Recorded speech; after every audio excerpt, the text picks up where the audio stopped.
Hello, thank you for checking out this new message from Ridgepoint Church. And as always, we are so honored that you took the time to include us in your week. These weeks, our church is doing a deep dive through the Gospel of Mark, studying the life and the teachings of Jesus. Now, if you grew up attending church or if you've spent much time reading the Bible, each of these stories that we're looking at are probably ones that you've heard or read several times over the years. But it is such a good practice for us to read them again and really take the time to dig in to see what new lessons we can discover together. As old as these stories are, they truly are timeless. And in a lot of cases, the teachings of Jesus have never been more relevant. This week is a good example of that. Pastor Brent is back with us looking at sections of Mark chapters 2 and 3. There are a lot of great things that we can pull and discuss here. Maybe most importantly, yes, the Bible seems to have a lot of rules, but the main reason that Jesus came to earth was to set us free from sin and also free from legalism. This truly is good news. So let's learn more together with Pastor Brent.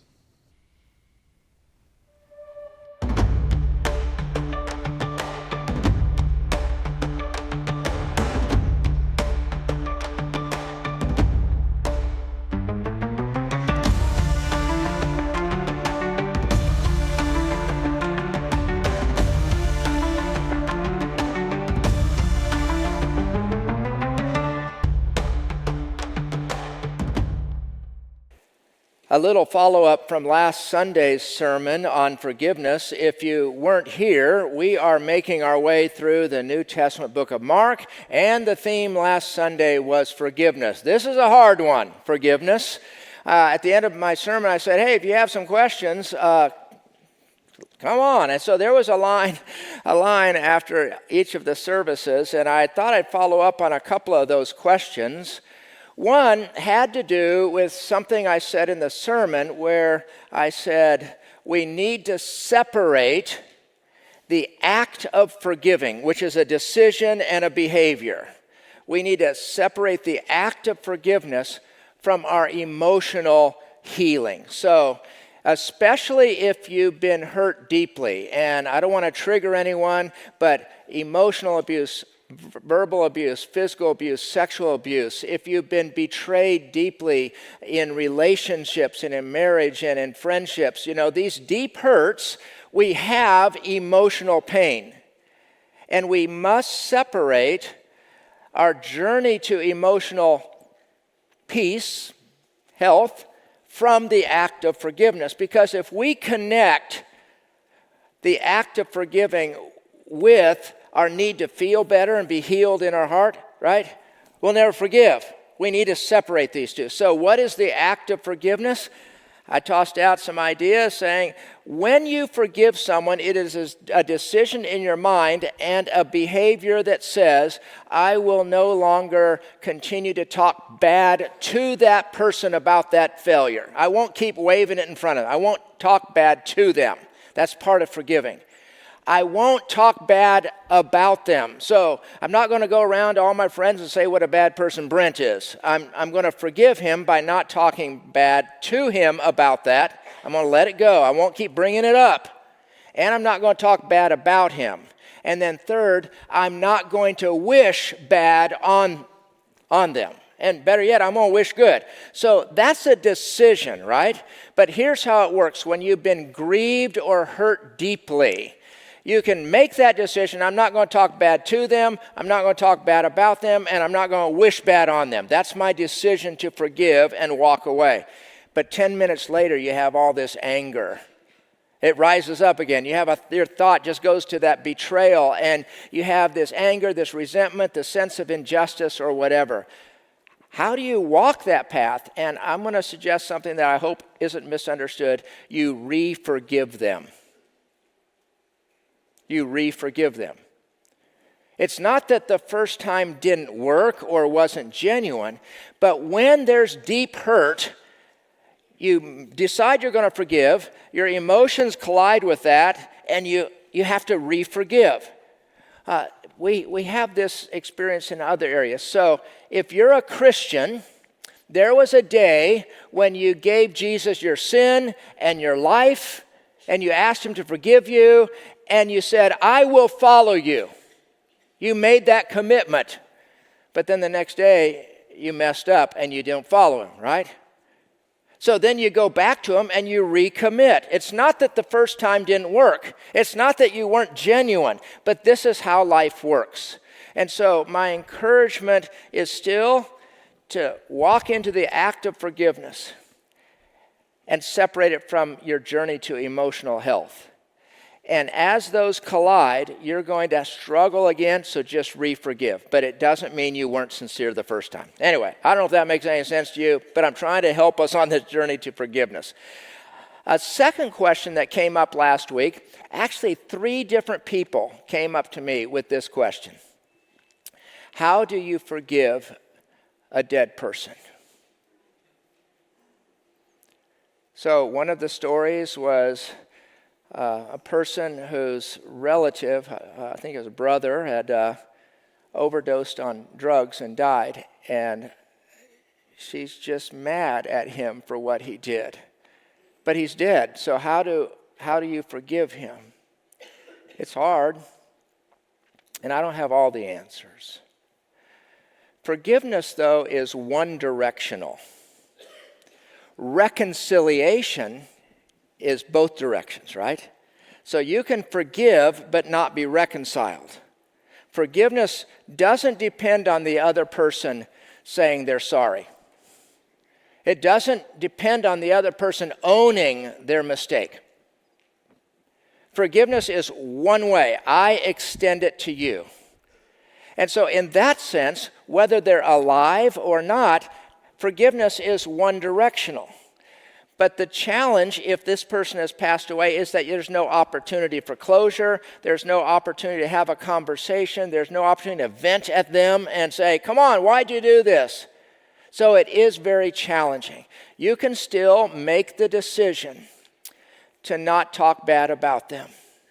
And I've sometimes encouraged people, write out a letter and vent to God about this. Write it out, be honest. Write about your anger at the person. They can't hear you, they're not there, but get it out of you. And in that, also write that you want to find freedom for yourself by letting it go. And you write it, and then you read it out loud. You can shred it after that, you can do whatever you want. It is hard, but please know that forgiveness is one-directional, and so it is possible. I'm not diminishing the difficulty. It is very hard, but it will set you free. And that's not even the sermon. So we are in Mark chapter 2 today, verse 23 through chapter 3, verse 6. Before we get into 2 stories, a couple of lines. One is the letter of the law, and the other is the spirit of the law. The letter of the law is the literal meaning. The spirit of the law is the broader intended purpose behind the rule. Okay? So an example. A kid comes home from school and mom says, no TV until your homework is done. So 10 minutes later, he's watching something on his iPad. Okay? Mom comes in and says, I said no TV. Well, this isn't a TV. Okay? Well, he should get a little whooping for that. But don't send me an email. Okay? But he was following the letter of the law, right? No TV. He was on an iPad. But the spirit of that law was that he couldn't watch TV, he couldn't listen to music, he couldn't watch his iPad, he couldn't go outside, he couldn't breathe. He couldn't do, you can't do anything. Finish your homework first. So he obeyed the letter of the law and violated the spirit of the law, okay? In Leviticus 19:14, it says, you shall not curse the deaf or put a stumbling block before the blind. The letter of the law prohibits only 2 things. You shouldn't curse at a person who can't hear, and you shouldn't trip a person who can't see. That's the letter of the law. But it doesn't say you can't walk up to them, a blind person, and just push them down. Right? But you see, that's where we say, what's the spirit of the law? The spirit of the law is don't take advantage of people's disabilities. That's the spirit of the law. And so we're always left in this tension when there's a rule from mom or at work or from Jesus or in the Bible. What's the tension between the spirit of the law and the letter of the law? In Luke chapter 6, verse 30, Jesus said, "Give to everyone who begs from you, and from the one who takes away your goods, do not demand them back." Now, Jesus used strong, exaggerated language here. He said, give to everyone, and don't ever demand anything back if they take it from you.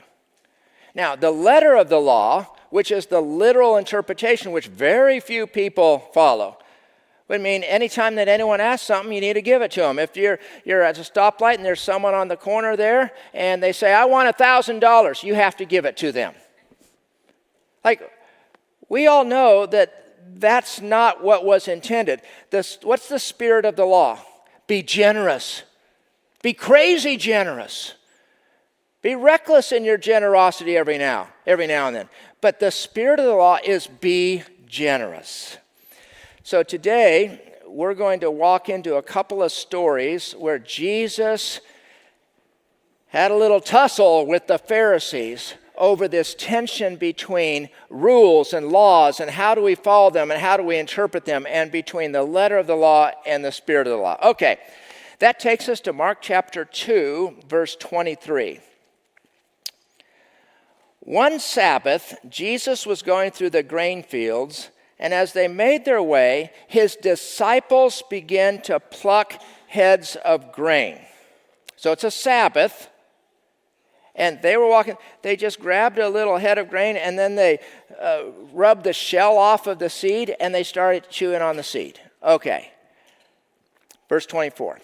And the Pharisees were saying to Jesus, "Look, why are your disciples doing what is not lawful on the Sabbath?" So we're going to take a little deeper dive into Judaism and their understanding of laws. Judaism holds that God not only revealed the written Torah or the written law, that's Genesis to Deuteronomy, to Moses on Mount Sinai and to all of Israel. Okay, the Jews not only believe that God revealed the written law or the written Torah, but he also revealed to Moses the oral law or the oral Torah. We have the written Torah. It's Genesis through Deuteronomy. Now, the oral Torah were interpretations of and you might know this, of the 613 different laws in the written Torah. So Genesis through Deuteronomy has 613 rules. You can get on your phone now and Google 613 rules, and you'll get a listing of every rule in the first 5 books of the Bible. That's the written Torah. The oral Torah were interpretations of the 613 laws. And they were passed down from generation to generation. And around 200 AD, so 200 years after Jesus, they were compiled and in what is known as the Mishnah, Mishnah, the Mishnah. And it has hundreds of additional laws. One source said that it has 6,000 extra laws to help interpret the 613. Now, the Jews hold the oral law to have equal authority to the written law. The oral Torah is equal to the written Torah. Not true. In fact, there's no biblical evidence that God gave the oral Torah to Moses. And it certainly doesn't have equal authority to the Word of God. But this is what the Jews believed. Now, the written Torah has some regulations around the Sabbath, some of the 613 laws. But in Exodus 20, verse 9 and 10, it says that on the Sabbath you should not work. But what's work, right? But that's a general rule. Don't work on the Sabbath. In Exodus 34, it gives a little specificity in one example, and it says, on the Sabbath you can't plow, as in get the ground ready to plant, nor can you harvest. The written Torah says nothing about plucking heads of grain on the Sabbath, but the Mishnah talks about it. In fact, the Mishnah, all these interpretations of the 613 laws, the Mishnah has dozens of extra laws about the Sabbath. So there's a law about how many steps you can take on a Sabbath before it becomes work. There are rules that you can tie certain knots on a Sunday, on a Sabbath, but other knots cross the line of work. So you can't tie those knots. And there is, in the Mishnah, in the oral Torah, there is a rule that says you can't even pluck a single grain and eat it on the Sabbath. Okay? So this is the law that they broke. It wasn't the written Torah, it was their oral Torah. All right. So how's Jesus going to respond to their law-abiding world? Okay? Verse 25. And Jesus said to them, have you never read what David did? It's in 1 Samuel 21. But have you never read what David did when he was in need and was hungry, he and those who are with him?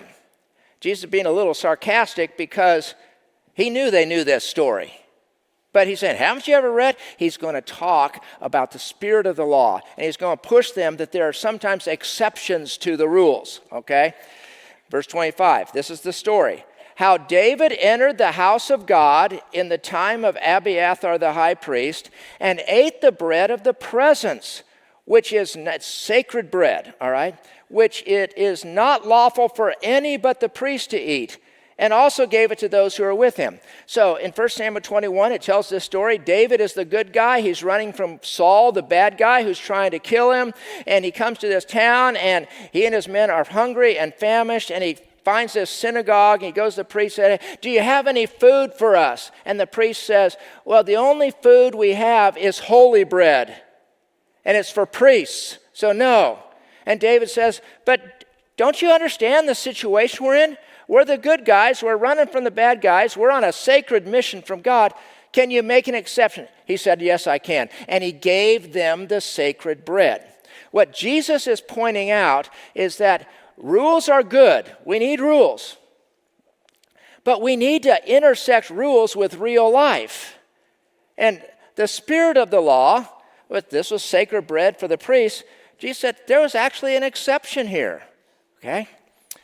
So, that's why Jesus said in verse 27, the Sabbath was made for man, and not man for the Sabbath. So the Son of Man is Lord even of the Sabbath. Okay? So let's be clear on this first story. Jesus was not eliminating the need for rules. Rules are a good thing. Okay? Jesus was saying, let's step back and understand the spirit behind the rule. And sometimes you need to make an exception to the rule. Okay. Now one more story from Mark chapter 3. It's the very next verse. Again, Jesus entered the synagogue, and a man was there with a withered hand. And they watched Jesus, the Pharisees, to see whether he would heal this man on the Sabbath so they might accuse him. So there was nothing in the written Torah, Genesis through Deuteronomy, it says you can't heal on the Sabbath. But there were rules in the oral tradition. The Mishnah said you can't heal on the Sabbath. So they were trying to see whether Jesus was going to break their rule, and then they could accuse him. Okay? So, and they watched Jesus see whether he would heal them. And Jesus, verse 3, said to the man with the withered hand, come here. So Jesus is going to pick a fight here. He says, if you want to trap me, I'm going to turn the tables and I'm going to trap you. Bring it on. So he said, sir, come here. He said, come here. And he said to the Pharisees then, is it lawful on the Sabbath to do good or to do harm, to save life or to kill? But they were silent. Boom, mic dropped, right? He trapped him. He asked, what is the right thing to do on the Sabbath, do bad or to do good? And they knew that they couldn't say, the purpose of the Sabbath is to do bad. No. But neither could they say, the purpose of the Sabbath is to do good. Because if they said that, they would be endorsing him to heal. And so they kept their trap shut. Okay? Verse 5. And Jesus looked around at them with anger, grieved at their hardness of heart. Some of your versions will say, with anger and sadness. A little aside here. We can experience multiple emotions at one time. You can be happy that your kid is going off to college and sad that they're leaving. Some of you were a lot more happier than sad. Okay, some of you are a lot more sad than happy, okay? But we can experience multiple emotions at once. Jesus was angry at these religious leaders because they were leading everyone down a dark path. They didn't understand how you should look at laws and rules. They didn't understand that. And he was also sad. He was grieved because they were so lost and hard of heart, okay? So he looked around at them with anger, grieved at the hardness of their heart, and said to the man, stretch out your hand. He stretched it out, and his hand was restored. The Pharisees went out and immediately held counsel with the Herodians against him, how to destroy Jesus. So what do we do with these two stories? I'm going to drop 3 things on you. You decide what you're going to do with them. Here's the first thing. Let's not apologize for having rules. I know some people will come up to you and they'll say, hey, Christianity is just a bunch of rules. And a decent response will be to say, yeah, there are a lot of rules in the Bible. And there are a lot of rules in your marriage. And there are a lot of rules at work. And there are a lot of rules in the classroom. And there are a lot of traffic rules. And there are a lot of rules in our government. Like, what kind of planet are you from? Rules actually help us function well. So you have rules in your marriage, like be nice and don't hit each other, and forgive and be kind. Those are rules. Why are you against rules? Rules help us live well. What would a classroom be without rules? What would a family where parents had no rules? Rules are a good thing. Can they be abused? Yes. But let's start on this letter of the law versus the spirit of the law. Let's at least start here. Let's not apologize for rules. Now, Christianity is not rule-based. There are lots of rules, just like everywhere else. It's relationship-based. Okay? And the fundamental flaw of the Pharisees is they measured their relationship through rules. They didn't really have a meaningful relationship with God. They just thought, I got to do all the rules.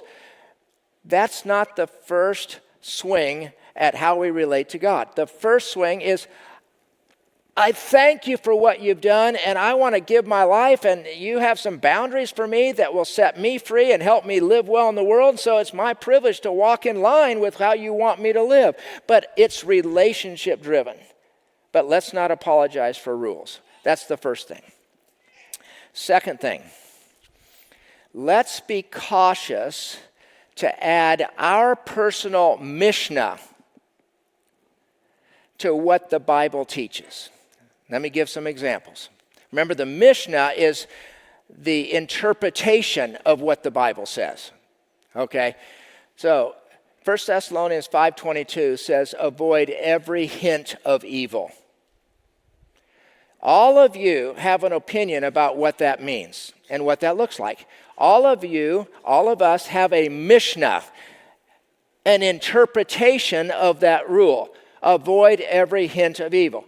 So the Amish, their Mishnah, their interpretation of that rule, avoid every hint of evil, means no cars and no electricity. What's your interpretation of avoid every hint of evil? We're all going to have a different Mishnah. Some of you will say, well, my Mishnah on that is I'm not going to have a drop of alcohol. Others say, well, I'll drink, I just won't get drunk. We all have an application, right? We all have a Mishnah, okay? On helping the poor. You have a Mishnah. You have an interpretation of what that should look like. Now, if I want to give a really combustible example, I would say immigration. So in Leviticus 19, verse 33 and 34 says, welcome the sojourner, welcome the alien, and treat them as one of your own. What's your Mishnah on that? Republicans and Democrats are at war. Our nation is at war over how do you treat documented or undocumented workers. Okay? So there are these rules out there in the Bible, and we all have a Mishnah on it. And my caution is to not demand that my Mishnah, my interpretation of what it means to welcome the sojourner, has to be yours. I think we ought to be confident about our Mishnah of how to apply, avoid every hint of evil. I think we ought to each own that. We ought to have our own Mishnah on what it means to help the poor. What it means to welcome the sojourner. But are any of us really the all-knowing bucket? Like we know everything? Do you really think you're right in every way? So there's something about being humble and kind in how we communicate what our Mishnah is about any rule, what our interpretation is. And I want to caution us on that. Be confident. Hold the Bible as your guide, but in the end, it's a good thing to try to see the upside of the other side and the downside of your side. Be a little humble, okay? Okay, be a lot of humble, all right? So, let's not apologize for rules. And in this tension between the letter of the law and the spirit of the law, we're all going to have opinions. And let's walk well with those, okay? The last thing, let's be nice. Just be respectful. There's a line that goes something like, be the thermostat, not the thermometer. So when you're a thermometer, you walk into a room that's all up in arms, and you reflect that temperature. If you're the thermostat, you set the temperature. You're an influencer. Let's be thermostats that set the temperature in our conversations, that don't react to the temperature, but set it. Be a thermostat and say, okay, rules are a good thing. Let's not just throw out rules. But yeah, we have to live in this tension between the letter of the law and the spirit of the law. What does it really mean, and how do we apply it? We all have our Mishnah, and in all of this, let's show kindness. And that's all I got. So let's pray, and I'll dismiss you. Father, thank you that you love us. Thank you that you are relationship-based, and coming out of a conversation here that we've had about rules and how do we respond and live in a complicated world. Thank you most of all that you want relationship with us. Rules are not your starting point.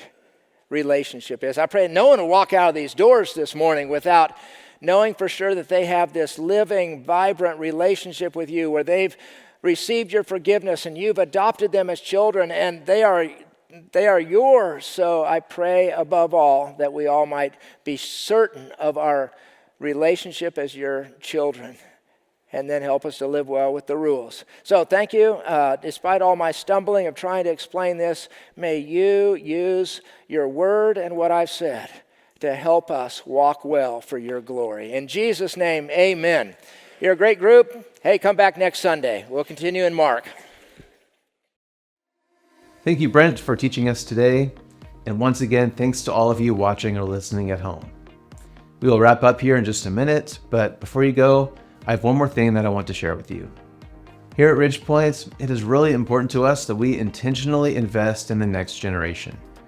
Now, we do this in a lot of ways, but one of the most practical and hands-on opportunities that we offer to invest in young leaders is a program that is still relatively new called the Ridgepoint Leadership Academy. Now, for many years, our church has offered summer internships for college students or recent grads looking for ministry experience. But honestly, this isn't just your average summer internship. These students aren't just making copies and getting coffee. Our interns work hard, and they are a crucial part of our staff while they're with us over the summer. And along with actual work experience, our staff provides weekly leadership training for these emerging leaders, where we host Zoom meetings for all of the interns starting at churches within our Mennonite Brethren denomination. We work through things like personality types, character development, spiritual gifts. We are really intentional about developing the church's next leaders. So, a couple things for you to consider. First, if you are a current college student or a recent graduate looking for a summer job where you can really hone your skills and consider your calling, we would love to have you apply. This summer, we're planning on having interns with our kids, students, worship, media, missions, and prayer ministries. The applications are open right now. So to learn more, visit ridgepointwichita.com/academy to read the job descriptions and start the application process.